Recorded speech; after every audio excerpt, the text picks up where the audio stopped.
কি বলা হয়েছে? খাতা বলতে 6টা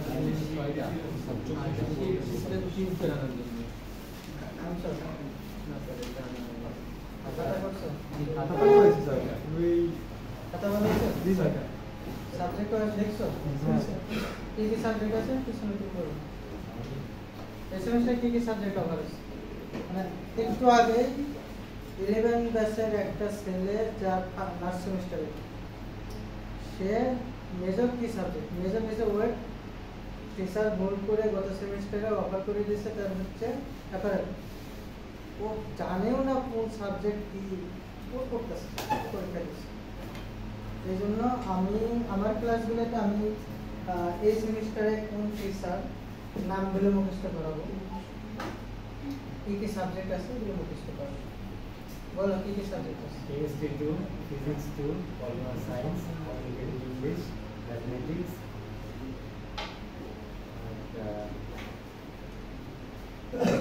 এগুলো একদম মেমোরাইজ থাকবে হ্যাঁ স্যার আরেকটা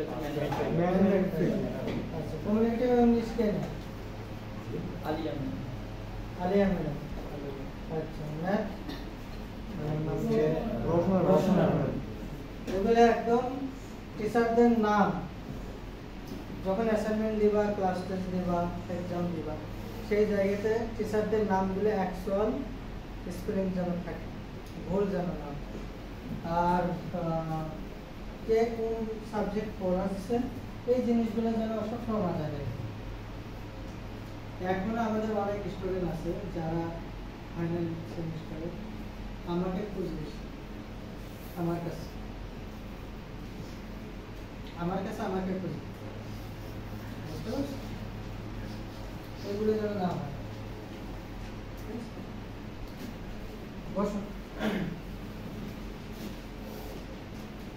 তোমাদের 2-3টা ইনফরমেশন খুবই গুরুত্বপূর্ণ একটু দিয়ে রাখি আমরা ঈদের আগে মিডটার্ম শুরু করতে যাচ্ছি কি শুরু ঈদের আগে মিডটার্ম শুরু করতে যাচ্ছি ঈদ কত তারিখে 17-18 এরকম হতে পারে ঈদের আগেই ধরো আমরা শুরু করতে যাচ্ছি তার মানে ধরে নাও 8-10 তারিখে পরীক্ষা শুরু হবে অথবা 7-8 তারিখে শুরু হবে 2-3টা পরীক্ষা হয়ে দেন ঈদের ভ্যাকেশনে চলে যাবো ঈদের আগে হবে তারপর ঈদের পরে এরকম হবে এটা বলার উদ্দেশ্যটা কি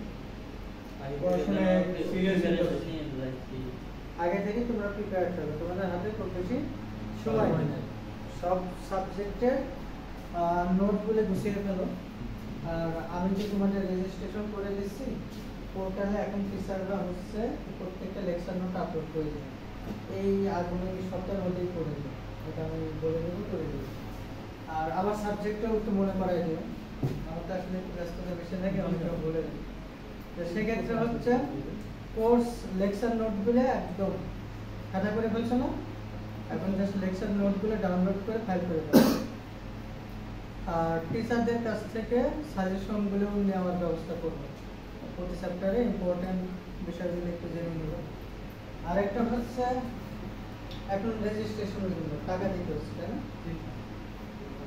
1 মাস পরে কিন্তু আবার দিতে হবে পরীক্ষার আগ পর্যন্ত ক্লিয়ার না থাকলে 15 ব্যাচ ভুলে যাও তোমরা 10,000 দিয়েছো না আর মিডের আগে তোমাদের তো মিড হবে না তোমাদের তারা আমাদের হবে না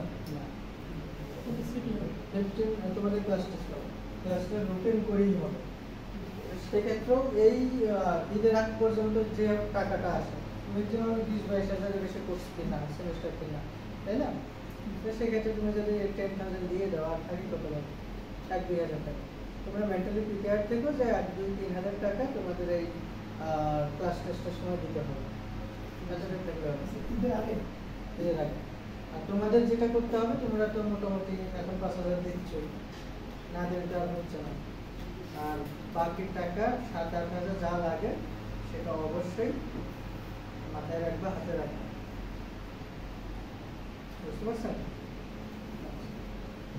আর যেহেতু আমাদের সময় খুব কম একটু দ্রুতই আমরা করোনাকালীন সময় আমরা 3টা মাস পিছিয়ে গেছিলাম আমাদের সেশন জব করেছি আর গভর্নমেন্ট ইউনিভার্সিটিগুলোতে 6 মাস 1 বছরও দিচ্ছে, প্রাইভেটে অনেক জায়গায় 1 সেমিস্টার পর্যন্ত দিচ্ছে।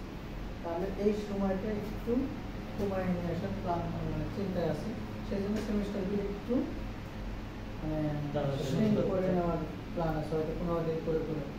তো সেই হিসেবে তোমাদের জন্য এটা হবে ভালো হবে। এর জন্য তোমাদের কি করতে হবে?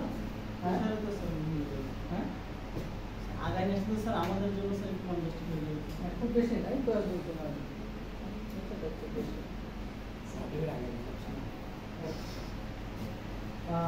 তাহলে এটার জন্য এখন কি করতে হবে? আমার কথা শোনা যায় পিছন থেকে? এটার জন্য কি করতে হবে? রেজিস্ট্রেশনটা দ্রুত করে ফেলতে হবে।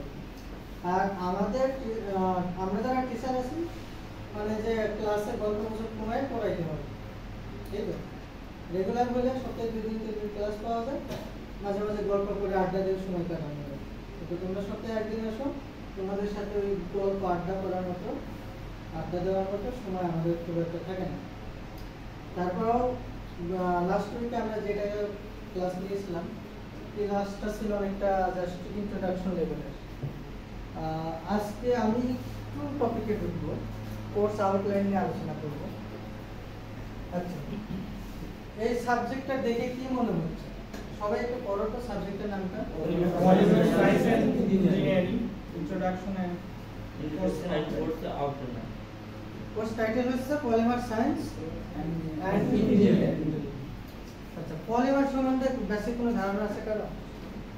স্যার পলিমার সম্পর্কে বলতে পড়ছিলাম যে মনোফিলামেন্ট মাল্টিফিলামেন্ট এই দুইটা একই ধরনের এক সংখ্যক পরমাণু যখন চেন আকারে যুক্ত হয়ে বিশেষ ধরনের কার্য সম্পন্ন করে তাই পলিমার।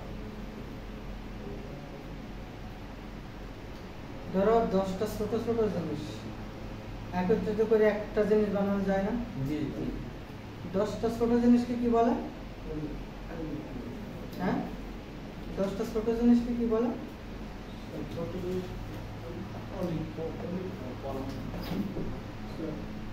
এখানে কয়টা আছে? 5টা। এক একটাকে কি বলে? তোমার ডেফিনিশন থেকে বলো।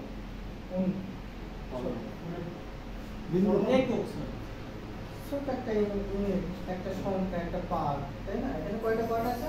5টা। সবগুলি যদি আমি কানেক্টেড করে দেই, একত্রিত করে দেই, তাহলে কি হবে? একটা হবে না? এটা একটা হিসেবে কাজ করবে, একটা হিসেবে। তখন এটাকে আমি বলবো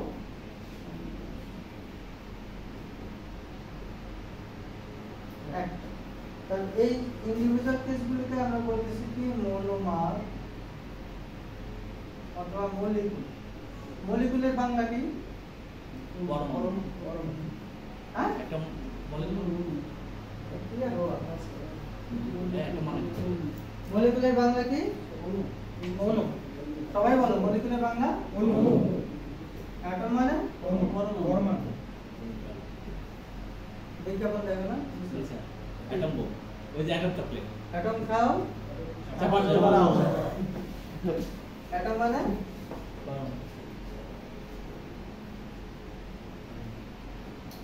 কেমিস্ট্রি, বেসিক কেমিস্ট্রি। এটা ম্যাক্সিমাম পাবা 9-10 এ ইন্টারমিডিয়েটের ফার্স্ট পেপার। এই বেসিক কেমিস্ট্রিগুলো সবাই ভুলে গেছে, আমি নিজেও ভুলে যাই, আমার আবার দেখতে হয়। এটা স্বাভাবিক। মনে করো না যে আমি পারতেছি না, আমি মনে কিছু জানি না, বুঝি না, বিষয়টা এরকম না। তুমি যদি প্র্যাকটিস না করো তাহলে তোমার কোনো কিছু মনে থাকবে না, সেটাই স্বাভাবিক। এই জন্য বেসিক কেমিস্ট্রির যে টার্মগুলো আছে এগুলো এখন অনলাইনে অ্যাভেলেবল। একটু সার্চ দিলে তুমি একটু দেখে নিলে তোমার মনে পড়ে যাবে। একটু ট্রাই করো। আর যদি মনে করো যে না আমি বই পড়বো, তাহলে একটা দুটো বই কিনে পাশে রেখে দিবি, বাংলা বই হতে পারে, তোমার জাস্ট ভালো আন্ডারস্ট্যান্ডিং হয়ে যাবে। তাহলে এখানে দেখো আমি জাস্ট সাবজেক্টের গুরুত্ব বোঝানোর জন্য কথাগুলো বলতেছি। অসংখ্য, ও যে ডেফিনিশনটা দিয়েছিল, অসংখ্য মানে n সংখ্যক, আমি জানি না 100 সংখ্যাটা, n সংখ্যক ছোট ছোট অংশ, ছোট ছোট মলিকুল অথবা ছোট ছোট মনোমার যখন যুক্ত হয়ে একটা বড় কিছু তৈরি করে, সেটাকে কি বলে? পলিমার। ছোট ছোট অংশকে কি বলে? মনোমার মলিকিউল বলতে পারে। আচ্ছা, এখন দেখো এই subject why we are going to study this course, what is the main objectives behind the offering this course, in the BSc in Textile Engineering program, what's the main reason? তাহলে এই জিনিসগুলো যখন তোমার মাথায় আসে যে আমি অ্যাজ এ টেক্সটাইল ইঞ্জিনিয়ার কেন আমি এটা করতে যাবো, আমার উদ্দেশ্যটা কি, করার কি দরকার? তোমরা যখন কাজ করতে যাবে ইন্ডাস্ট্রিতে কি দেখো? পলিমার দেখো না, সরি নাইলন, পলিস্টার, এগুলো দেখো না, অ্যাক্রাইলিক দেখো না। তোমরা যখন বাজারে কাপড় কিনতে যাও কি দেখো? হাতের হাতে কি কাপড় এটা? কটন কাপড় না তোমরা তো ডিপ্লোমা ইঞ্জিনিয়ার, তোমার মোটামুটি ধারণা আছে, কিন্তু নন টেকনিশিয়ান অথবা জেনারেল পিপল কাপড় এভাবে ধরে কি দেখে? সফট নাকি খসখসে? হ্যান্ড ফিলটাই দেখে, এবং সে হ্যান্ড ফিলের মাধ্যমে সে বুঝতে পারে যে সফটনেস, হার্ডনেস, অথবা তোমার এটা সুতি কিনা, আদার্স কিনা। ওই সুতির বাইরে ওরা সবকিছু সিনথেটিক অথবা ম্যানমেড মনে করে। কিন্তু তুমি তো টেক্সটাইল ইঞ্জিনিয়ার, তাই না? তোমার ক্ষেত্রে তুমি শুধু কি সফটনেস দেখো? তুমি দেখো না, তুমি ফাইবার টাইপটাও দেখো, কম্পোজিশনটাও বলেছে। কম্পোজিশন দেখো। ইভেন তুমি একদম প্লেন একটা ফ্যাব্রিক তুমি 3-4 হাজার টাকা দিয়ে একটা শার্ট কিনবা না, যখনই সেখানে টেক্সচারটা তুমি দেখবা, উইভটা দেখবা, স্ট্রাকচারটা দেখবা, তখন মনে হবে যে এটা হচ্ছে এক ধরনের অ্যাস্থেটিক ডিজাইন এখানে করা আছে। সেক্ষেত্রে তুমি সেটা বেশি দাম দিয়ে নিবা। যারা কাপড় বোঝে তারা বলবে না দামি শার্ট পরেছে, সেটা এরকম না। সেম ভাবে তোমরা যখন কাপড় কিনতে যাও, এই যে ন্যাচারাল সিনথেটিক একটা ব্যাপার থাকে, পলিমার বিষয়টা তখনই চলে আসে। তখন হচ্ছে তোমার নাইলন, পলিস্টার, অ্যাক্রাইলিক এইগুলো খুব প্রচুর পরিমাণে বর্তমানে ইউজ হচ্ছে। একদম 100% কটন কাপড়ের দাম কেমন? বেশি হবে। বেশি না, কম হয়, কম হয়। কিন্তু যখন তুমি কি করো, এর সাথে পলিস্টার, নাইলন আর 2-3টা ফাইবার কম্বাইন করে ব্লেন্ডিং করে ভিসকাস, রেয়ন, এগুলো দিয়ে করো, তখন কি হয়? তুমি ইন্ট্রিকেট ডিজাইনের ফ্যাব্রিক প্রডিউস করতে পারো। সেগুলো কিন্তু দাম অনেক পড়ে যায়। একদম সুতি কাপড় দিয়ে একটা কাপড় করবা, সেখানে কিন্তু অনেক জটিল ডিজাইন করা যায় না, কারণ হচ্ছে কটনের স্ট্রেংথ খুব কম। কম। আর ইন্ট্রিকেট অথবা জটিল প্যাটার্নের ক্ষেত্রে, ডিজাইনের ক্ষেত্রে অনেক বেশি টেনশনের প্রয়োজন দিতে হয়। সেক্ষেত্রে ওই যে স্ট্রেংথ কমের কারণে 100% কটন অথবা ন্যাচারাল ফাইবার হয় না। এই জায়গাগুলোতে আমরা ব্লেন্ডিং করি। আর ব্লেন্ডিং যখনই আসে তখন আসে কি আমার কিবোর্ড পলিমার। পলিমারগুলো কোনগুলো? Nylon, polyester, acrylic, viscose, rayon, এইগুলো, তাই না? তাহলে এক সময় আজ থেকে 40-50 বছর আগ পর্যন্ত ওয়ার্ল্ডে যত টেক্সটাইল ক্লোদিং এর ব্যাপার ছিল, তার 60-80% ছিল কটন অথবা ন্যাচারাল ফাইবার। কিন্তু বর্তমানে কি হয়েছে, বর্তমানে মানে সিনথেটিক ফাইবারের ব্যবহারটা অনেক বেড়ে গেছে। তুমি এটা অলমোস্ট 80% সিনথেটিক ইউজ হচ্ছে, কটনের সাথে ব্যবহৃত মিক্সিং হচ্ছে। মিক্সিং, ব্লেন্ডিং হচ্ছে। আর কটনের সাথে আমাদের যখন আদার্স হচ্ছে তখন সেটা ব্লেন্ডিং হয়ে যাচ্ছে। মিক্সিং ব্লেন্ডিং এর ডেফিনেশন তো তোমরা জানো না। মিক্সিং হচ্ছে একই টাইপের বাট ডিফারেন্ট কোয়ালিটি, আর ব্লেন্ডিং হচ্ছে ডিফারেন্ট টাইপ বাট সিমিলার অথবা near similar type of quality. আচ্ছা, তাহলে এইসব ক্ষেত্রে তোমার এই কোর্সটা জানা দরকার না? অবশ্যই। পলিস্টার সম্বন্ধে তোমার জানতে হবে না, পলিস্টারটা কীভাবে তৈরি হয় জানতে হবে না, নাইলন জানতে হবে, অ্যাক্রিলিক জানতে হবে। এই জন্য আমাদের এই সাবজেক্টটা জানা দরকার। আচ্ছা, কটন বলতেছে, জুট বলতেছে, এগুলো কি পরিমাণ? ন্যাচারাল। Natural polymer. ওই যে ওরা ক্লাস করছে ন্যাচারাল ফাইবার করেছে, সেখানে দেখেছিলাম যে কটন ফাইবারের সেলুলোজের যে স্ট্রাকচারটা, সেলুলোজ ইউনিট হচ্ছে মধ্যে 5000 সেলুলোজ ইউনিট একটার সাথে আরেকটা যুক্ত হয়। সেলুলোজের স্ট্রাকচারটা দেখো, এটা একটা natural polymer. Protein protein fibre, হ্যাঁ, প্রোটিন হইলে উল ফাইবার। যে ওখানে তোমার অ্যামাইড লিঙ্কেজের মাধ্যমে যুক্ত হচ্ছে, বিশাল চেন রয়েছে, সেটা উল হতে পারে, সিল্ক হতে পারে। তাহলে এই কোর্সটা আমরা এমনি এমনি করতেছি না, উদ্দেশ্য আছে নাকি?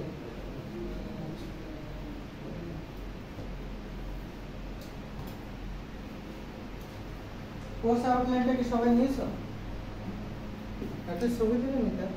ছবি তুলে নিয়েছিলাম না স্যার, এটা গত সপ্তাহে না হয়েছে তো আচ্ছা।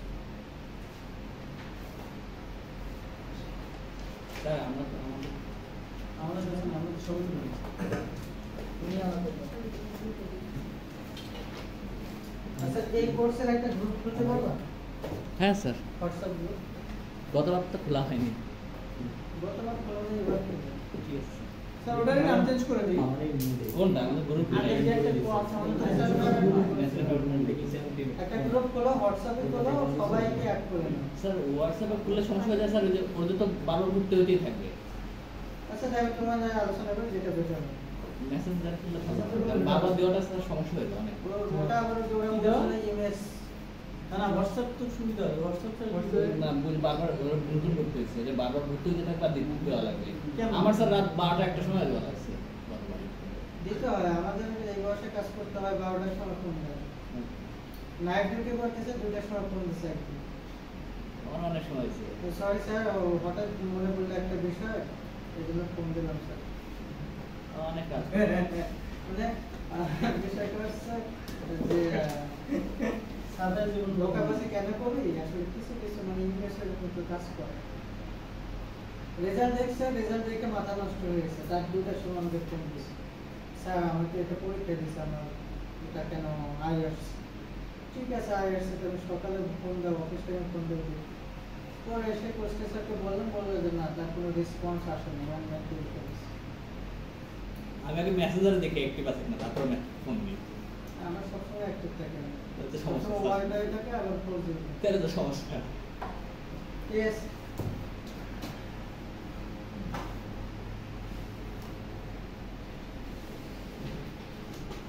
এখানে আমি ছবি তুলে নিয়ে গেছিলাম। দাও, ওটা দাও, সবাই দিতে হবে না এখন। একদমই আমি গ্রুপে দিয়ে দিই। আমার কাছে একটা গ্রুপ আছে। হ্যাঁ দেখবে। আছে স্যার। আশিক করবা গ্রুপ? আচ্ছা, ওবি নিয়ে যারা 14 ব্যাচ আছে তারা তো জানো কিছু। ওবি হ্যাঁ। তোমরা জানো? না। যেহেতু তোমাদের কারিকুলামটা হচ্ছে ওবিই কারিকুলাম, আজকে কোনো টিচারই এর সম্বন্ধে কিছু বলে নাই? না। ওবি তো আমরা জানি। হ্যাঁ, জানো না? হ্যাঁ, অনলাইন বেসে ওতে অনলাইন আউটকাম আউটকাম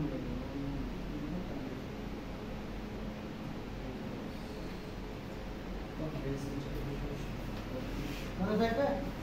যারা নতুন আসছে একটু জেনে নিও, তোমাদের যে কারিকুলামটা, তোমরা যে কারিকুলামের আন্ডারে ডিএসসি করতেছো, এটা হচ্ছে আউটকাম বেসড এডুকেশনের কারিকুলাম।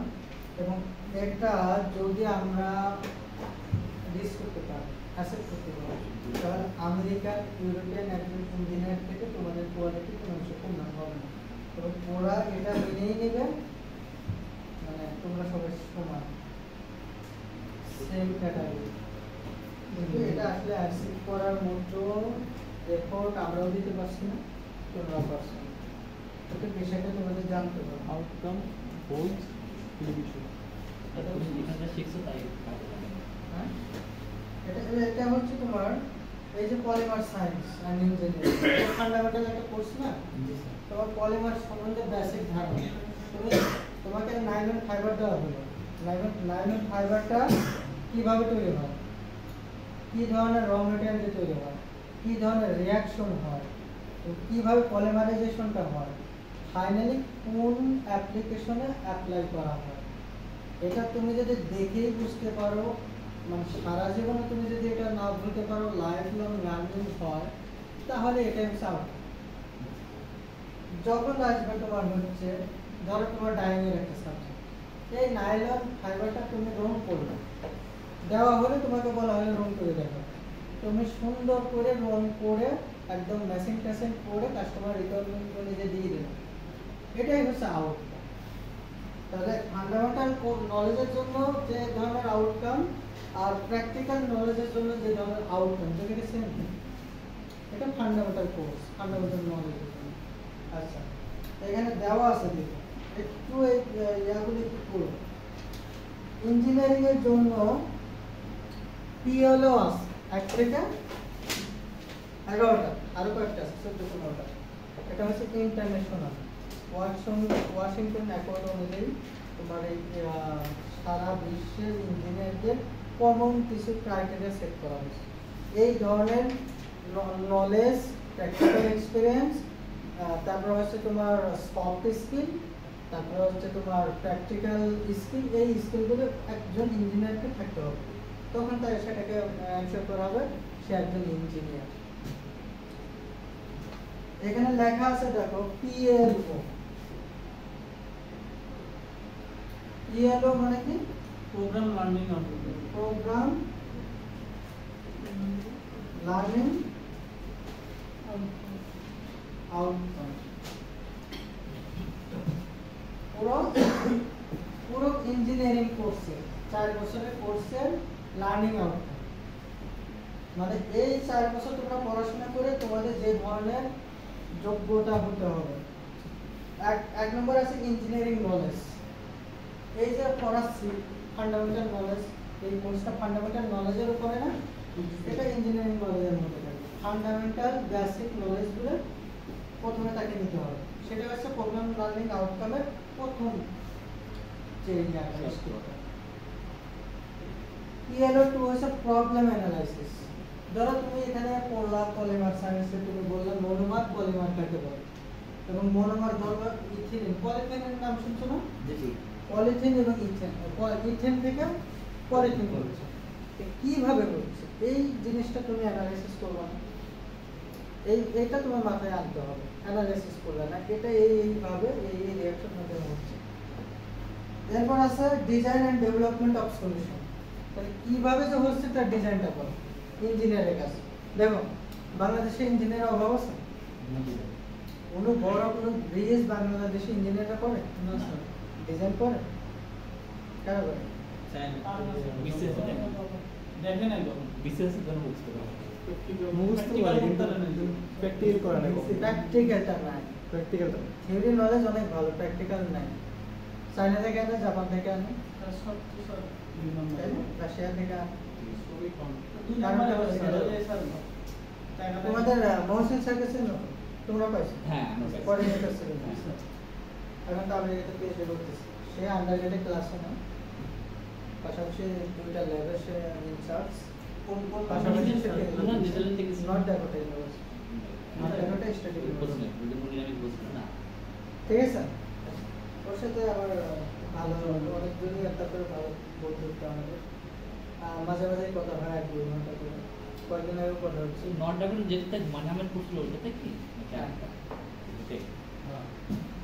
এখন বিষয়টা হচ্ছে শোনো, ও বলতেছে Bangladeshi engineering student American engineering স্টুডেন্টের মধ্যে there is no difference, significant difference, বরঞ্চ ওরা থিওরি পড়তেই চায় না। আমাদের দেশের একজন ইঞ্জিনিয়ারের থিওরিটিক্যাল নলেজ, ফান্ডামেন্টাল নলেজ যত ভালো, এদের সে তুলনায় কিছু না। বাট ডিফারেন্সটা কোথায় তৈরি করে? প্রত্যেকটা কাজ ওরা নিজে করে, প্রত্যেকটা কাজ। তুমি যেমন সিভিল ইঞ্জিনিয়ারিং যাবা, কিভাবে প্লাস্টার করতেছে, ইট গাঁথতেছে, ওরা নিজেরা করে, তুমি করার দরকার হয় না। এই জন্য ওরা কখন মুখস্থ করে না, ওরা থিওরিটিক্যাল ক্লাসেও খুব এক্সপার্ট না, বাট প্রত্যেকটা কাজ ও নিজে করে। ধরো তুমি কৃষি নিয়ে পড়তেছো, তুমি ধানের চারা তুলে যদি ধান রোপণ করতে পারো, নিজে করো, তোমার ওটা আসলে চারা রোপণ করতে হলে তোমাকে এভাবে টানতে হবে, এরপরে এভাবে গ্রিড বাঁধতে হবে, আটি বাঁধতে হবে, দেন এখানে নিয়ে যে এভাবে করতে হবে, এত কিছু তো করার প্রয়োজন নেই। What is the main difference between their engineer and our engineers? Practical difference. প্রত্যেকটা জিনিসের প্রত্যেকটা মেশিন ইনস্ট্রুমেন্ট ল্যাবে তাদের আছে, কিন্তু থিওরিটিক্যালি আমরা খুব ভালো জানি তাদের। এই জায়গায় জিনিস তো মাথায় বেশি থাকে। থিওরি থেকে থিওরি বলে দেওয়া হয় চর্চা না করলে কিন্তু প্র্যাকটিক্যাল করলে এটা তো বাংলাদেশের মানুষ তো প্র্যাকটিক্যাল করতে শরীরে মেহনত লাগবে না মেহনত তো যদি অবসর সব দিকে লিমিটেশন আছে আমাদের যারা অর্গানাইজেশন তাদেরও আছে ইভেন আমাদের কথা বাদ দাও পাবলিক ইউনিভার্সিটিগুলো তাদের সামর্থ্য আছে তাদের ল্যাব আছে টিচাররা ক্লাসে ঠিক মতো যায় না আমরা তো রাইট টাইমে চলে এসে তোমাদেরকে জোর করে শেখানো ট্রাই করি পাবলিকের টাইম টোটালি উল্টো স্টুডেন্টরা জোর করে টিচারদের ক্লাসে ল্যাবের ক্লাস ঠিক মতো হয় না প্রত্যেকটা মেশিন 10-20-50-60 কোটি টাকা পর্যন্ত মেশিনগুলো ইউজ না হতে হতে 6 মাস পর নষ্ট হয়ে পড়ে থাকে আমি পড়ি স্যার এটা আমাদের আমাদের খুলনাতে দেশে অনেক মেশিন ছিল যেটা আসলে শিখেলাম 20 মিনিট থেকে মেশিন পড়ে আছে কিন্তু ওই চালানোর মতো লোক নেই বিষয়টা হচ্ছে এখানে কিছু ম্যানেজমেন্টের ক্যাপাবিলিটি থাকে মানে পাবলিক ইউনিভার্সিটি প্রাইভেটে এটা পাবে না প্রাইভেটের লিমিটেশন থাকে বাজেটের সাথে কিন্তু পাবলিকে এত বাজেট তারপর তারা এটা ইউটিলাইজ করতে পারে না বিষয়টা ইউনিভার্সিটি পড়তেছে তারা মোটামুটি র্যাঙ্কিং এ থাকে বুয়েট এদের লাগতেছে হচ্ছে ভালো এরা মোটামুটি ভালো প্রোগ্রেস করতেছে ভালো ইঞ্জিনিয়ার প্রোগ্রেস করতেছে যারা দেশে না বাইরে যে তাদেরকে তাদের যে ম্যারিটটা সেটা শো করতে পারতেছে ঠিক আছে বুয়েটের এক প্রফেসর তো এই যে কি বলে এমআই স্টেটে আমেরিকান ভিজিটিং প্রফেসর হচ্ছে কিন্তু বিষয়টা হচ্ছে যে আমার মূল কথা হচ্ছে ইঞ্জিনিয়ারদের অ্যাকচুয়ালি কাজটা হাতেই করতে হবে আর সেটাই হচ্ছে তোমার ডিজাইন যে প্রবলেমটা মাথায় আসছে সেই প্রবলেমটার সলিউশনটা তোমাকে ডিজাইন করতে হবে হাতে কলমে করতে হবে ইনভেস্টিগেশন আছে টুল ইউজেস আচ্ছা তোমরা যারা জব করো কারা জব করো সবাই করো তাই না তোমরা কি কোনো ধরনের সফটওয়্যার মেশিন এগুলো ইউজ করো না করি স্যার এক্সেলে করে এক্সেল ইউজ করো না হ্যাঁ এক্সেল পারে কিছু কিছু করে অনেক ধরনের তোমার PowerPoint Excel PowerPoint এগুলোতে আসছে বেসিক জিনিস তোমরা যারা একটু অ্যাডভান্স লেভেলের কাজ করো যারা অটোক্যাডের কাজ করো গার্মেন্টসের কাজ করো ক্যাড-ক্যামের কাজ আছে ইআরপি আছে অনেকে ইআরপিতে কাজ করে এখন তো প্রত্যেকটা ফ্যাক্টরিতে ইআরপি আছে ইআরপিতে অ্যাকাউন্ট ইআরপিতে অ্যাকাউন্ট হচ্ছে ম্যানেজমেন্ট হচ্ছে ডাইং ম্যানেজমেন্ট হচ্ছে ফ্যাব্রিক কাটিং এভরিথিং এখন ইআরপিতে হচ্ছে পাশাপাশি ইন্ডিভিজুয়াল কিছু সফটওয়্যার আছে যেমন ডাইং এর ক্ষেত্রে মর্গাটেক্স আছে জাস্ট এই সফটওয়্যারের মাধ্যমেই পুরো ডাইং এ অপারেটিং করা হয় রেসিপি দেওয়া হয় কেমিক্যাল দেওয়া হয় ক্যালকুলেশন এভরিথিং টেম্পারেচার কন্ট্রোলিং প্যারামিটারগুলো করা হয় তারপর আছে তোমার অটো ডিসপেন্সিং সিস্টেমও আছে ডাইংয়ে সেখানে ডিসপেক্টিভ ফটোমিটার আছে ডাটা কালার একজন ইঞ্জিনিয়ারকে আমরা টেক্সটাইল সাইডেই বললাম এই জিনিসগুলো কিন্তু তাদের জানতে হবে হয় না আচ্ছা তো এই যে টুল ইউজার্স এই বিষয়গুলো জানতে হয় পাশাপাশি আছে তোমার ইঞ্জিনিয়ার অ্যান্ড দ্য ওয়ার্ল্ড ইঞ্জিনিয়াররা আসলে কি একটা দেশের জন্য একটা সমাজের জন্য তাহলে রাশিয়ার ইঞ্জিনিয়ার কি শুধু রাশিয়ার হতো বাংলাদেশের কারণে শুরু করতো না কোন দেশে কি করতো না করতো ইঞ্জিনিয়ার হতে হবে ওয়ার্ল্ডের জন্য সোসাইটির জন্য আর ইথিক্যাল এটা বাংলাদেশের সব ইঞ্জিনিয়ার সবার আগে থাকা উচিত প্রত্যেকটা ইঞ্জিনিয়ার কি যারা সরকারি ইঞ্জিনিয়ার মানে সরকারি ওই যে বিভিন্ন ধরনের ইয়েতে যায় সরকারি বাজেটে যে করে তাহলে ইথিক্সের এখানে অনেক বড় একটা ব্যাপার একজন ইঞ্জিনিয়ার একজন ডাক্তারের কাছে সময় বেশি নেই সমস্যা নেই আমি আজকে কোর্স আউটলাইনই শেষ করে দেব একজন ইঞ্জিনিয়ার এবং একজন ডাক্তার যদি অসৎ হয় তাহলে অনেক বড় ক্ষতি করে যায় ডাক্তার যদি তার দায়িত্ব না পালন করে একটা জীবনই শেষ হয়ে গেছে আর এরপরে আছে তোমার কমিউনিকেশন স্কিল আছে প্রজেক্ট ম্যানেজমেন্ট আছে ফাইনালি আছে লাইফ লং লার্নিং এটা দ্বারা কি বোঝায়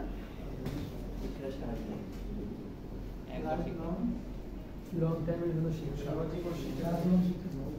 এই যে আমি লেখাটা লিখতে পারি এটাকে আমি জীবনে মৃত্যু লাখ পর্যন্ত আমি বলবো সিমিলারলি আমি যদি কোনো একটা কাজ জানি কিভাবে রং করতে হয় জানি কিভাবে ফ্যাব্রিক কাটতে হয় জানি ডিজাইন করতে হয় জানি সেটা আমি সারা জীবনে ভুলবো এবং এটার দ্বারা কিন্তু কি হয় আমি যদি 1000 কেজি কাপড় রং করে আমি গার্মেন্টস বানিয়ে সোসাইটিতে দিয়ে দিই সোসাইটির একটা ওয়ার্ক হচ্ছে না ঠিক আছে, আমি টাকা নিচ্ছি, আমি পারিশ্রমিক নিচ্ছি, বাট সোসাইটি সবার জন্য তো একটা রেডি একটা জিনিস পাচ্ছে তো নাকি, তাদের যে বেসিক নিডস সেটা তো ফিল আপের জন্য তারা পাচ্ছে, এটা একটা সোশ্যাল ওয়ার্ক হচ্ছে, তাই না?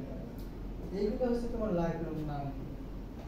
এবং একজন ইঞ্জিনিয়ারকে এই যে 11টা প্রোগ্রাম লার্নিং আউটকাম বললাম ওইগুলো জানতে হবে, জানা দরকার আসলে একজন ইঞ্জিনিয়ার হতে গেলে। যদি মনে করো দূর এগুলো কি, তাহলে সেটা তার জন্য আর কিছু বলার নেই। এখানে আরো অনেক কিছু আছে, একটু দেখে এসো যদি তোমাদের কোনো কনফিউশন থাকে। যেহেতু প্রথম দিকে ক্লাস এবং অন্য কোনো টিচার পড়ায়নি, সেই জন্য আমি একটু সময় নিলাম, একটু দেখে এসো, প্রত্যেকটা পেপার পেজ একটু পড়ে এসো, যদি কোনো কোয়েশ্চেন থাকে আমাকে বলবে। নেক্সট ক্লাসে আলোচনা শেষ। হ্যাঁ নেক্সট ক্লাসে স্যার তাহলে প্রিন্ট করে আসবে স্যার। হ্যাঁ, তোমরা একটু স্টাডি করবে। আচ্ছা, অনেক কিছুই আছে এখানে, সব কিছুই দেওয়া আছে, এই কোর্সের ডিটেইলস দেখে আসো।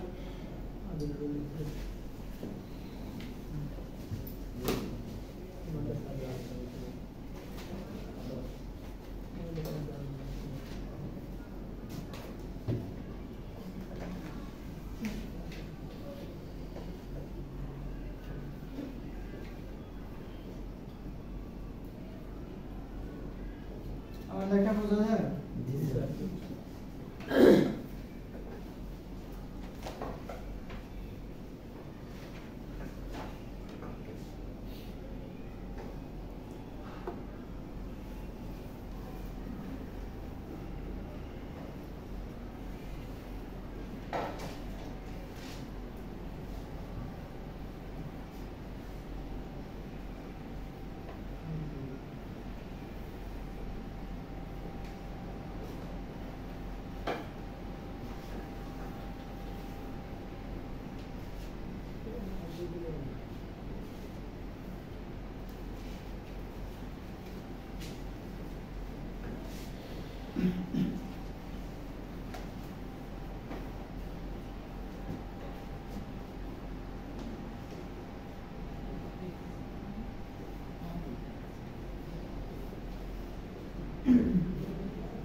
স্যার ক্লাস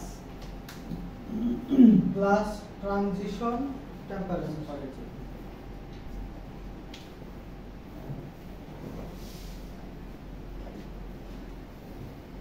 সাড়ে 3টা পর্যন্ত তোমার ক্লাস? জি স্যার, আমাদের 606 ক্লাস। আমি 2 মিনিট আগে শেষ করব। দেখো, আমি এটা নিয়ে কোর্স আউটলাইন নিয়ে আর কোনো কথা বলবো না নেক্সট ক্লাসগুলো, সময় খুবই কম। ইন্ট্রোডাকশন চ্যাপ্টারে আমরা পড়বো what is polymer, what is monomer, what is oligomer. পলিগোমার জানো? তোমার নাম জানো কি? অভি না? মেহের। অলিগোমার শুনছো কখনো? পলিমার মোনোমার শুনছো? এইগুলা what are the main properties of polymeric materials, what are the unique properties of polymeric materials, আমি যে বলতেছি অ্যাটলিস্ট কিছু পয়েন্ট নোট ডাউন করো। যারা একটু মনোযোগ দিয়ে ক্লাস করো তারা অ্যাটলিস্ট টপিকগুলোর নামগুলো একটু দ্রুত লিখে নিবে। এগুলো কি হয়, যখন খাতাটা বের করবো তখন দেখা যাবে যে স্যারের এই কথাটা। এবং আমরা যখন 2008-09 সালে যখন পড়াশোনা করছি, কোনো একটা টপিক সামনে আসলে স্যারের মুখ ভেসে আসে, স্যার তো এভাবে বলছে, একটু কনসেন্ট্রেশন দেওয়ার চেষ্টা করবো। তাহলে এই ইন্ট্রোডাকশনে আমরা মনোমার ও পলিমারের বেসিক লেভেলের যে ডিসকাশন আছে, ডেফিনেশন আছে, সেগুলো নিয়ে প্রপার্টিস, অ্যাপ্লিকেশন, তারপর হচ্ছে ডেফিনেশন, এগুলো নিয়ে আমরা আলোচনা করি। এরপর আছে পলিমারাইজেশন।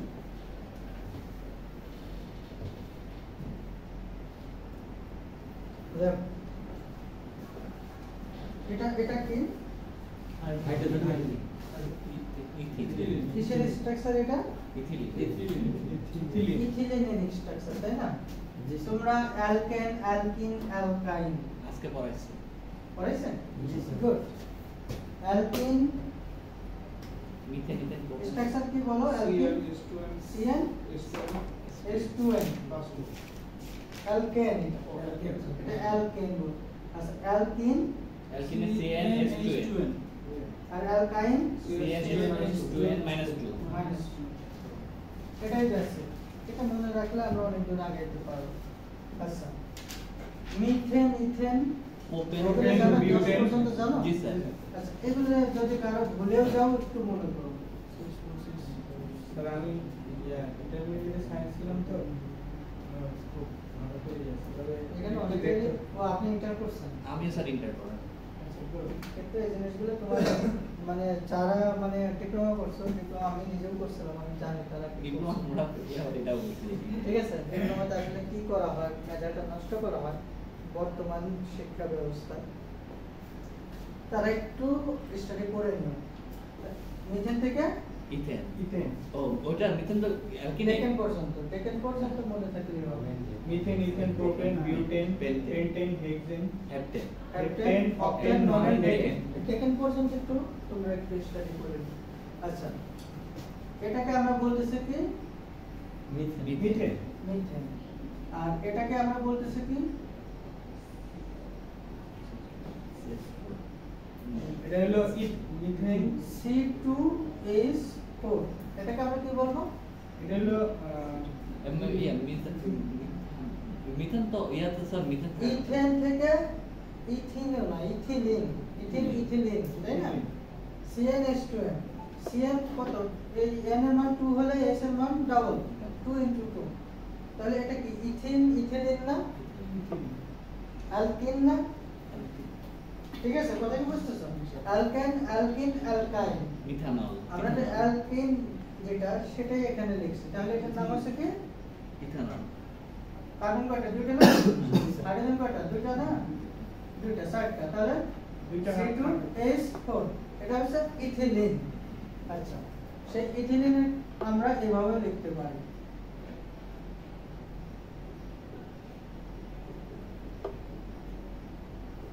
লেখা যায় না? জি। সবাই কি বুঝতেছো? জি স্যার। আপনি বুঝাচ্ছেন। এটার নাম কি? ইথিলিন। এটাকে কি বলে? ইথিলিনের একটা মলিকুল না? হ্যাঁ। এটা ইথিলিনের একটা অণু, অ্যাটম তো না? না, অ্যাটম অনেকগুলো আছে, কার্বন দুইটা আছে, হাইড্রোজেন অনেকগুলো আছে। তাহলে এটা একটা অণু, মলিকুল, ইথিলিনের মলিকুল। এটাকে আমরা বলি মনোমার। ক্লিয়ার? আচ্ছা এইরকম দেখো, এইটার এবং এটার মধ্যে পার্থক্য কি দুইটা স্ট্রাকচারের মধ্যে?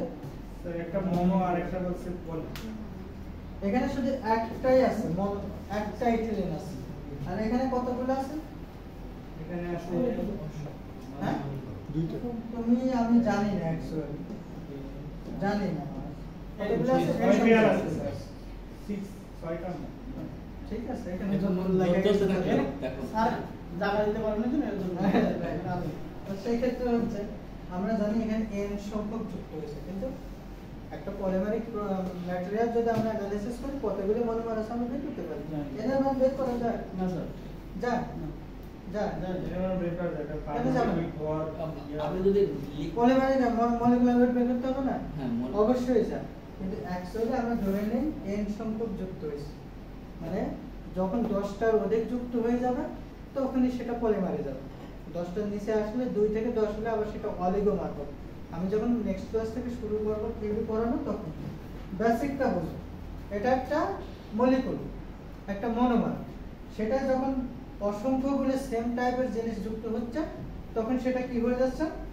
এটার নাম কি? পলিমার। এটার নাম হচ্ছে পলিমার। আচ্ছা মনোমার এবং পলিমার এই যুক্ত হওয়ার বিষয়টা তো বুঝছো? একটা থাকলে সেটাকে আমরা মনোমার বলতেছি, সেই একই জিনিস যখন অনেকগুলো যুক্ত হয়ে একটা প্রোডাক্ট হচ্ছে সেটাকে আমরা বলতেছি কি? পলিমার। ক্লিয়ার? আচ্ছা এই প্রসেসটাকে, এই যুক্ত হওয়ার প্রসেসটাকে কি বলা হয়? পলিমারাইজেশন। এরপর মলিকুলার ওয়েট।